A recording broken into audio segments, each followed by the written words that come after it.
बिहार के दक्षिण और एक छोटा सा गांव जिसका नाम राजनगर था में पंकज नाम का आदमी रहा करता था। वह अपनी वाइफ राधा के साथ खुशी से जीवन बिताया करता था। एक बार जब गेहूं की रोपी चल रही थी, सभी तैयार होकर खेतों की तरफ जाने लगे। मैं जा रहा हूँ खेत पर, तुम थोड़ी देर बाद खाना भी लेकर आना और भाग्यवान जरा लस्सी भी लेती आना थोड़ा सा। ठीक है, आप जाइए, हम खाना लेकर आ जाएंगे। पंकज खेत पर पहुंचता है, थोड़ी देर काम करता है। खेत के किनारे दो आदमी चलते हुए पंकज की तरफ आता है। सेठ हमेशा एक आदमी को अपना साथ रखता था जो उसका बहुत वफादार था। साहब, ये है पंकज सुना, इसकी फसल बहुत अच्छा निकलती है। बोले तो आप इसको अनाज का ऑर्डर दे दो। गरीब है, 2 पैसा कमा लेगा तो दुआ ही देगा। 10 बोरी का बोल देता हूँ। हाँ ठीक है, जाओ बोलो कि सेठ बुला रहा है। अरे ओ पंकज, सुन तो। क्या बात है कुंदन भाई? सेठ साहब तुझे मिलना चाहते हैं। मुझे मिलना चाहते हैं? क्यों? अरे वो तेरी फसल खरीदना चाहते हैं, जल्दी जा। पंकज सेठ के पास जाता है। जी सेठ साहब। सुना है तुम्हारी फसल बहुत अच्छी होती है, क्या इस बार की फसल तुम हमें बेचना चाहोगे? बाजार की कीमत से अच्छी कीमत दे दूंगा। यह तो हमारे लिए खुशी की बात है साहब। तो फिर ठीक है, जिस दिन फसल ठीक से तैयार हो जाएगी हमें बता देना। हम आदमियों को भिजवा देंगे जो तुम्हारी फसल काटने में मदद करेंगे और तुम्हारे घर पर पैसे भिजवा देंगे। उसके बाद सेठ वहाँ से चला जाता है। पंकज फिर से काम करने लगता है। थोड़ी देर बाद राधा वहाँ आ जाती है। ए जी सुनिए ना। जानती हूँ सेठ साहब यहाँ आए थे। तो क्या बोला? उन्हें कहा कि इस बार हमारे सारे फसल खरीदना चाहते हैं और बाजार से अच्छी कीमत भी देंगे। हाँ, तो बहुत खुशी की बात है। इसके बाद दोनों घर चले जाते हैं।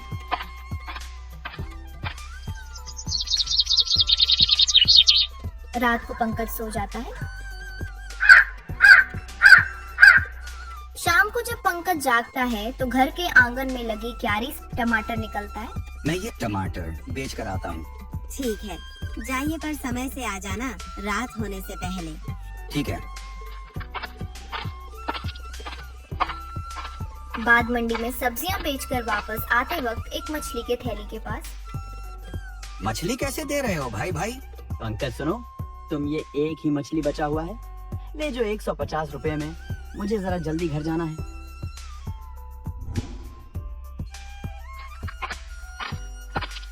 पंकज घर पहुंचा। कहाँ हो राधा? या लो मछली, जल्दी गर्मा गर्म पकोड़े बनाओ। जी ठीक है, पहले आप जल्दी से तैयार हो जाइए। उसके बाद राधा पकोड़ा बनाने लगी।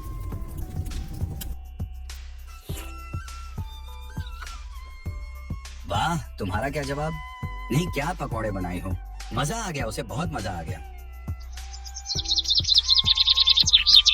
3 महीने बाद पंकज के खेत में बहुत अच्छी सी फसल तैयार हो गई।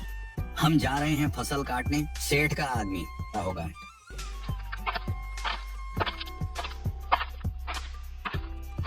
पंकज खेत में पहुंचा और बोला, चल पंकज जल्दी जल्दी कर, बहुत सारा काम बाकी है। सेठ के आदमी वहां पहुंच गए। चलो जल्दी काम करते हैं, साहब बोला है। काम खत्म करके पंकज के यहाँ सब अनाज देना है। सबने मिलकर फसल काटी और 10 बोली तैयार कर दिए। तभी राधा वाहन पहुंची। क्या आप सब इतनी जल्दी काम खत्म कर दिए हैं? कोई ऐसी नहीं बोल कर गया। एकता में बहुत दम होता है। एक दिन का जो काम होता है वह हम कर लोगों ने मिलकर कुछ ही टाइम में कर दिया। इसके बाद सबने मिलकर उसके बाद बोरियों पंकज के घर तक पहुंच जाते हैं। चलो ये सब बोरियों कल हम आकर सेठ के घर पहुंच देंगे। चलो हम सब जाते हैं। उसने सभी अनाज की गोलियां घर में रख दी। तभी आधी रात में पंकज के घर के बाहर कुछ चोर आता है और बोलता है, सुनो सभी के साथ, अगर हम खाली हाथ गए तो सरदार हमें छोड़ेगा नहीं। सब धीरे धीरे पंकज के घर का सब बोरिया चुरा के लेगा।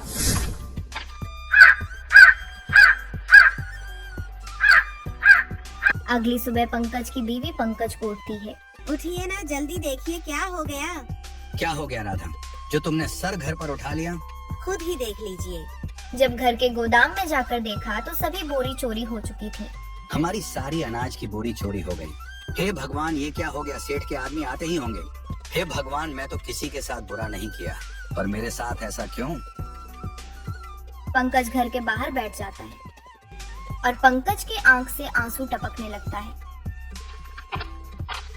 तभी वहाँ सेठ के आदमी पहुँच जाते हैं। ओ भाई पंकज, बोरिया तैयार है ना? नहीं भाई, कल रात सभी अनाज की बोरी चोरी कर ली। क्या बोल रहे हो भाई सेठ? कहीं तुमसे गुस्सा ना हो जाए। तुम तो सेठ को जानते हो ना। चलो सीट से बात करनी पड़ेगी। अब पंकज कुंदन के साथ सेठ के घर गया। सेठ ने पूछा, तुम सब खाली हाथ क्यों आए हो? सेठ जी, कल रात हमारे घर में चोरी हो गई। सुबह देखा तो गोदाम से सारी गेहूं की पुरियां गायब हो चुकी थी। तुमने किसी और को तो बेहतर कीमत के चक्कर में नहीं बेच दी ना? नहीं सेठ जी, मैं सच कह रहा हूँ। एक ही गांव में रहना है हम सब ने, भला झूठ बोलकर कितने दिन बच पाऊंगा?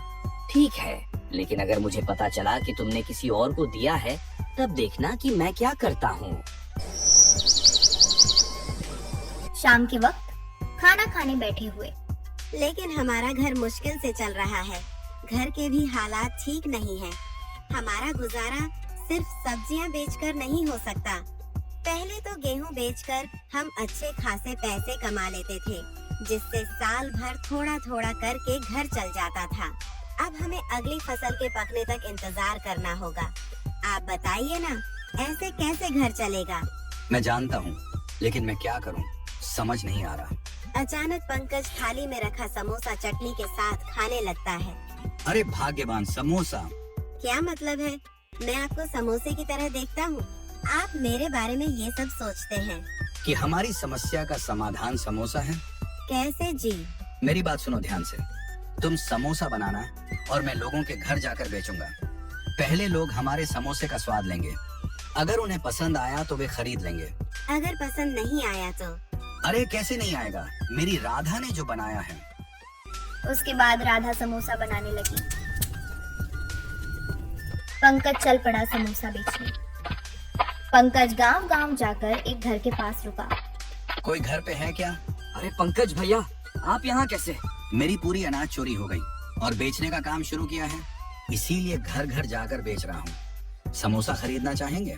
जरूर, तेरा समोसा चखना दो भैया। समोसा चखा तो उसे बड़ा पसंद आया। पंकज भैया, 10 समोसे पैक करवा दो। 10 समोसे का कितने रुपए होंगे? 100 रुपये होंगे। ऐसे करते करते पंकज दूसरे घर गया। कालू भैया घर पर है क्या? कालू बाहर आता है और बोलता है, अरे पंकज, तू कैसा है भाई? और सब कैसा चल रहा है? उसे चोरी के बारे में सुनकर बहुत बुरा लगा। यार जान के जान दो भाई, क्या कर सकते हैं। अच्छा ये बताओ, कुछ खरीदने गए थे बाहर से? हाँ, क्यों? मैंने समोसा बनाने का काम शुरू किया है, यह खरीदना चाहोगे आप? कितने में बेच रहे हो? 100 रुपए होंगे कालू भैया। ठीक है भाई, 10 समोसे दे दो। धीरे धीरे वह सभी गांव में जाता है। सभी को इतना पसंद आया कि पंकज के सारे समोसे खत्म हो गए। पंकज घर पहुंचता है और अपनी राधा, कुछ तो नहीं खरीदा किसी ने? मैंने कहा था ना, मेरा समोसा इतना भी खास नहीं। आपका विचार ही गलत था। पहले मेरे पूरी बात तो सुन लो। लोगों ने कुछ नहीं, सब कुछ खरीद लिया। देखो, बाहर जाकर टोकरी देख लो, पूरी खाली है। टोकरी के पास गई। उसने देखा कि टोकरी तो खाली है। पंकज का समोसा अच्छा बिकने लगा और राधा बहुत खुश हुई। शाम के वक्त जब दोनों बैठ के बात कर रही थी तो राधा बोली, आप एक काम कीजिए, थोड़ा और दूर जाकर बेचना शुरू कीजिए। क्या पता वहाँ के लोगों को थोड़ा बहुत पसंद आ जाए। अब हम जितनी जगह जाकर बेचेंगे, उतना ही तो हमारा फायदा होगा ना। मैं ऐसा ही करूँगा। कल से तुम ज्यादा से ज्यादा समोसा बनाना शुरू करना। ठीक है, मैं समोसा बनाकर तैयार कर दूंगी। इसके बाद राधा समोसा बनाना शुरू कर देती है। इस बार पंकज दूर के गांव में जाता है और समोसा बेचना शुरू कर देता है। अब धीरे धीरे करके राधा का बनाया हुआ समोसा सभी जगह लोकप्रिय हो जाता है। इसके बाद पंकज एक दुकान भी खोल लेता है। अब जो भी ग्राहक आता उसकी दुकान पर ही जाता। ऐसे ही कुछ महीना बीत